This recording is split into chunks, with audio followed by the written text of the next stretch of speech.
नमस्कार, मैं शालिनी और आप देख रहे हैं न्यूज़ 1 टुडे। आइए बढ़ते हैं आज की बड़ी खबर की ओर।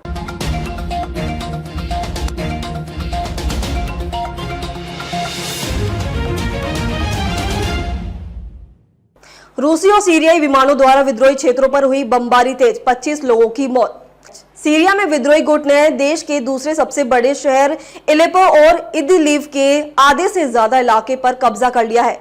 रूस ने संघर्ष में असद सरकार का समर्थन किया है, जिससे अलेपो की स्थिति और भी खराब हो गई है। विद्रोहियों के नेतृत्व में एक बड़े हमले में 300 से अधिक लोगों की मौत हो चुकी है। न्यूयॉर्क टाइम के मुताबिक विद्रोही गुट ने हयात तहरीर ए शम और उसके सहयोगी संगठन शामिल है। इन्हें अल-कायदा का समर्थन हासिल है। साल 2016 में सीरिया सेना के विद्रोही को खदेड़ दिया था। 18 साल बाद ऐसा फिर से हो रहा है, जब विद्रोही गुट ने एलेपो पर कब्जा करने जा रहा है। HTS ने 27 नवंबर को हमला किया था और शहर के अंदर घुसकर कई मिलिट्री ठिकानों पर कब्जा कर लिया था। उत्तर पश्चिमी सीरिया में 25 लोगों की मौत।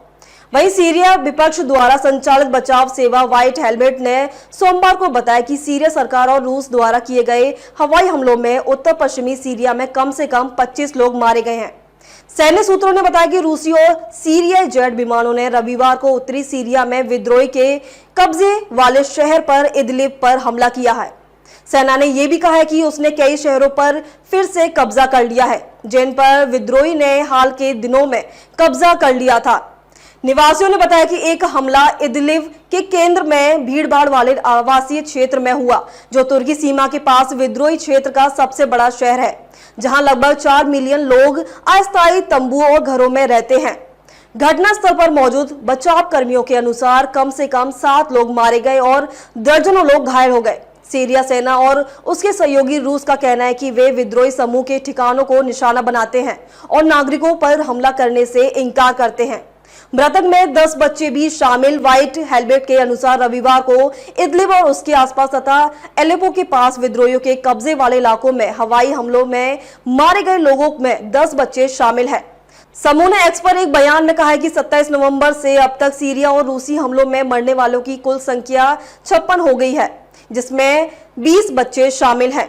विद्रोही तुर्की समर्थी मुख्यधारा के धर्मनिरपेक्ष सशस्त्र समूह का गठबंधन है। साथ ही हयात तहरीर अल शाम एक इस्लामी समूह है, जिसे अमेरिका, रूस, तुर्की और अन्य राज्यों द्वारा आतंकवादी संगठन घोषित किया गया है।